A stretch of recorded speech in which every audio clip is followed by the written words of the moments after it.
so glad you joined us, and you found this video for a reason. You found this video because maybe you've been really thinking about and praying about this commitment to give.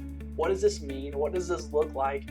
How do I make this decision? Because right now at the end of the month, I have $0 left over, and you're asking me to make a 3-year commitment to give more? How is that even possible?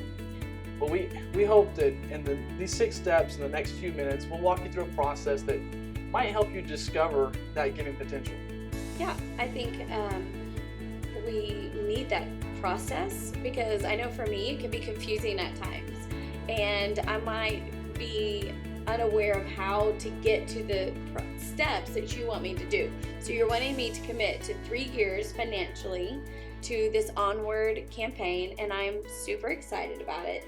But I want to be able to give wisely. I want to be able to give cheerfully. And so I need some help in knowing how to get there. All right, so let's do it. Let's do that. Let's jump right in and tell us maybe what step number 1 is. This is the most important step in the whole process. Okay. It's time to take the calculator off the table, take the budget off the table, take the bank statements off the table, and get on your knees and pray. Now, I know we always start with prayer, but I'm talking about diligent prayer, seeking God's will for you and your family in this process. Okay, so step number 1 is to pray. Yes. And I know for me, I like starting with prayer. I know that, like you said, it's kind of the pat answer, especially during church campaigns and things like that. But this process is going to be hard. And I think that I'm going to need a heart change somewhere in the midst of this process. And when I want to give up, when I don't want to commit, when all those naysaying things come into my mind, I know that prayer is the thing that's going to keep me committed to it. And so only God can change our heart. And so starting with prayer is so important. Right. I mean, how's God going to reveal himself to us if we're not talking to him, right? Yeah. So. Okay, so first step is prayer. Pray. So what's our next step? Number 2 is going to be discover. Discover. Okay, so what are we discovering? All right, now this is where you put all the stuff back on the table. All right, mainly your bank statement. So we're going to go through or if you don't have a bank account, your receipts that you've saved. But the main deal here, the idea is that we're going to track. We're going to track our expenses for the last 30 days. Okay. Where are you spending your money? Why is that important? Well, I think it's really important because so many times I think my money has gone to certain things, or I think I've spent it in this way. And then when I start tracking it, when I look at those bank statements and I look at that credit card report, I really realize where my money has gone. And you realize how many vanilla lattes you bought for the month, right? Right. Yeah. Starbucks is not my friend. So discovery is a very important. That's why we have it at the top of this process. If you don't know where your expenses are, how are you going to move forward in this finding your giving potential? Right. So really discovering where our money is going, not where we think it's going, is step number 2. So in step number 2, let's ask, why is it really that important? Like, why do we need to discover and go through that painful process? Why is that important? We have to be able to see where we need to cut back so that we have a sacrificial gift. Okay. So step number 3. Sacrificial gift. Through this process of discovering, we're going to find out where we're spending maybe more than we should have been spending, or why is this expense so high? Why did we need to spend that much on X? Let's cut back from that and make that our sacrificial gift. Okay, we're not going to go to the movies 6 times this month. We might just go a couple of times, right? Yeah. Or we might not eat out 10 times this month. We're just going to eat out maybe 6 times. If you add just those simple examples up, I mean, you're looking at $60 to $100 a month that you just saved right there. Absolutely. Like, I just went to a fast food restaurant just the other evening and spent $40. That's crazy. Like $40 for one meal for my little crew. And I thought, man, I could spend at least half and cook them a good, healthy, home-cooked meal. Right. But we have to find where we're going to sacrifice the gift. And, sacrifice is giving up something. Yeah.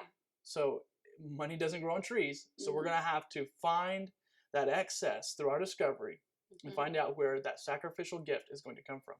Okay, so I like that. So our first step is prayer. Our second step is to put everything back on the table and discover where our money is going. Right. The third step is to sacrifice the gift, figure out somewhere in our monthly budget where we can cut back so we can give a monthly sacrificial gift. And a sacrificial gift, to me, it means I'm sacrificing Sonic, or I'm sacrificing fast food, or I'm sacrificing whatever your little go-to thing is. That's Yeah. what I'm going to sacrifice so that I can pay that forward and give it to our Onward campaign. Sure. Okay, so what is our fourth step then? Well, there might be those of you out there that, hey, it's month to month and we have no excess. All right. And so there's no way we're gonna be able to contribute to this Onward campaign because I mean we're pinching pennies. Well, this next step is for you, and it's create the gift. God has given us all individual skills and abilities and creative minds that are unique. We each can discover and create our gift in a unique way. I mean, I'll go back to the finance part of it. Maybe you've had the same home insurance for several years now. If you just take the opportunity to shop around for some insurance, you'll find that you'll get some lower rates and then commit to take that savings and contribute to the Onward campaign. It's creative stuff like that I'm talking about as far as creating that gift. Yeah, I know for me and my family, we've got a bunch of junk. Like we could have a garage sale and we could then pay Sorry, that I money wasn't forward. agreeing with you. I was just saying, yes, that is a great idea. Yes, we got a bunch of junk.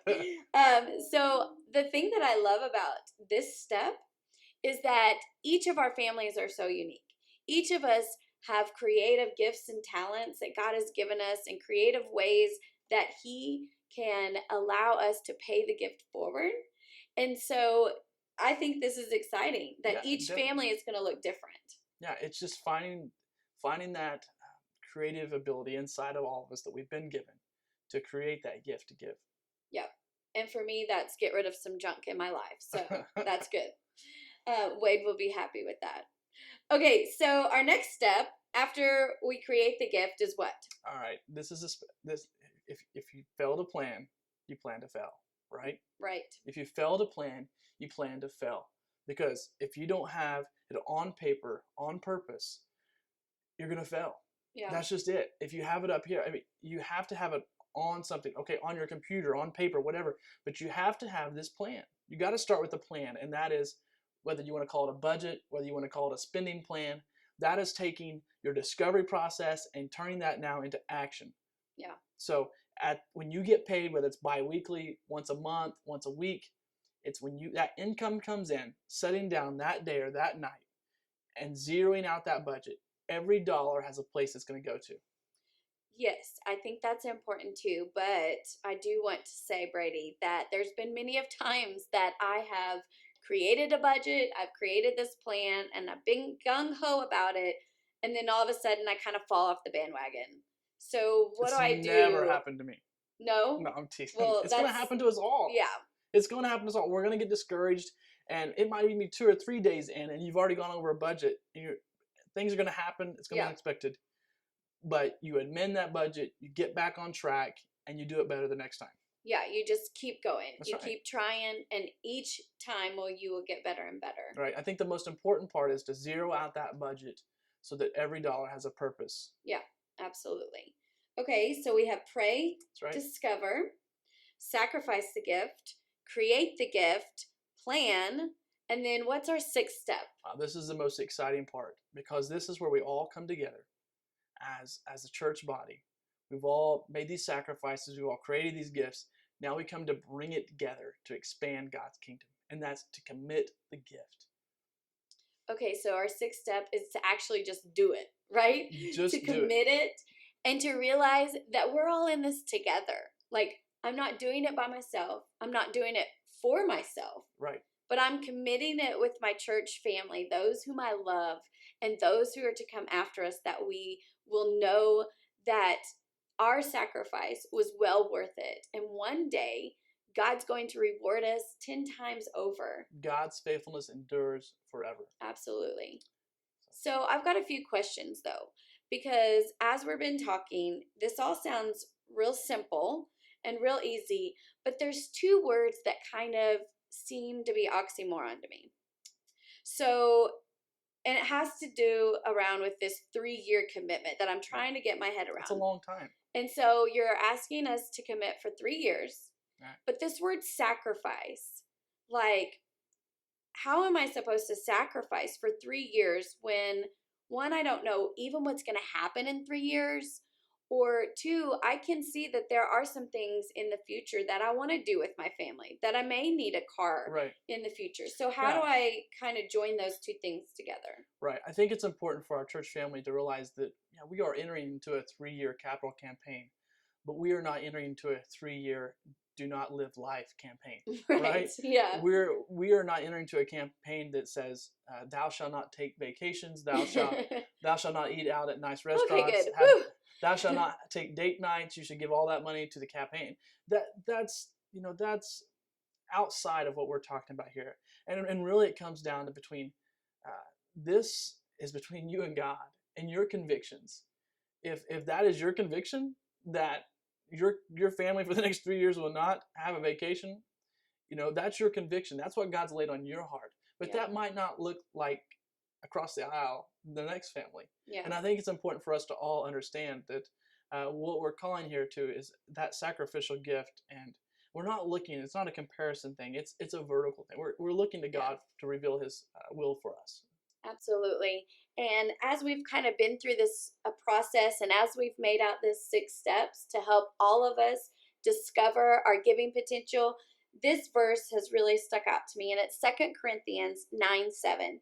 It says, each of you should give what you have decided in your heart to give, not reluctantly or under compulsion, for God loves a cheerful giver.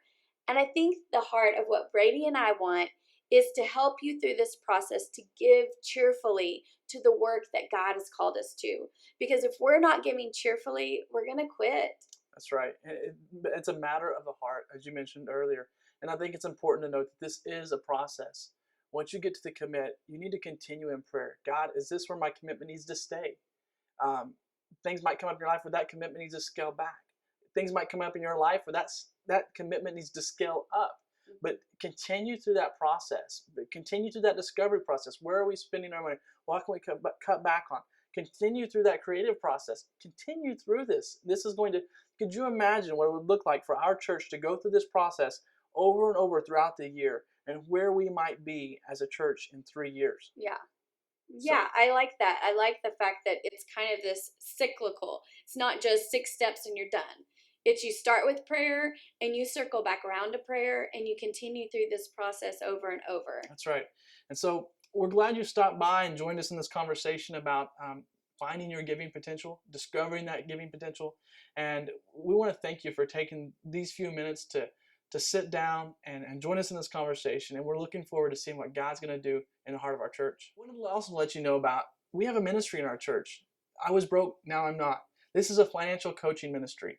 And if you want more information about that, just send an email to info@nebaptist.com or visit our website at nebaptist.com. These are some people who are volunteered to be coaches that will help walk you through some of these steps we've talked about. Creating a budget, reviewing your expenses. I encourage you to take advantage of it. This is free financial coaching that will help you even discover more in your giving potential. Absolutely. So we want to thank you so much for taking the time to watch this video. We will be in prayer for you as we all go through this process together. If you have any more questions, please visit nebconward.com. And remember, our future is now.